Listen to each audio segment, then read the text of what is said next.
చూపి ఆదరణ కర్తవై నన్ను చేర్చముని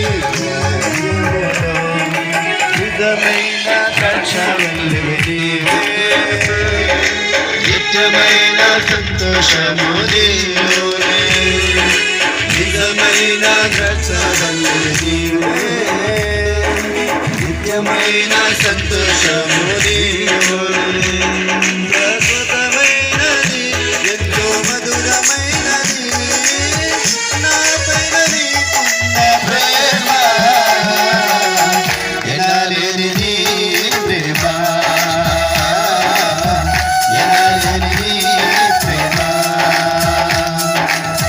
ఎనలేని నీ ప్రేమ ఎనలేని నీ ప్రేమ. హల్లెలూయా. దేవునికి స్తోత్రం కలుగును గాక. హల్లెలూయా. దైవ సేవకులను కలిగి ఉన్నాము. దైవ సేవకులు బ్రదర్ ప్రవక్త హంతాల ఆశీష్ గారిని మనం కలిగి ఉన్నాం. కలిగినటువంటి అభిషక్తులు వస్తుండగా దయచేసి మనం ఆహ్వానించం. దేవునికి మహిమ కలుగునట్లుగా.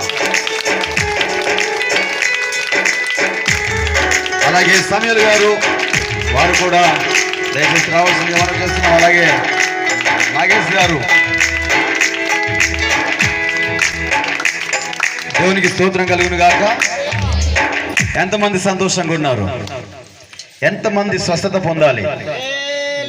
ఎంతమంది స్వస్థత పొందాలనుకుంటున్నారు? నీ ఆశ సంపూర్ణంగా నెరవేర్చబడును గాక. ఎవరైతే నిజంగా బాధలతో వచ్చారో, వ్యాధులతో వచ్చారో, సంకటముల చేత వచ్చారో, కుదుటబడని రోగాల చేత వచ్చారో ప్రతి ఒక్కరితో ఈరోజు దేవుడు మాట్లాడబోతున్నాడు. నువ్వు నమ్మగలుగుతావా? నమ్మగలిగితే నీలో స్పర్శ లేదేంటి? అది పిల్ల రా అని అంటే అసలు నేను రాను అని చెప్పేదానికైనా రావాలి, అసలు నేను రాను అని ఇష్టం లేకుండా ఉండేదానికైనా ఉండాలి.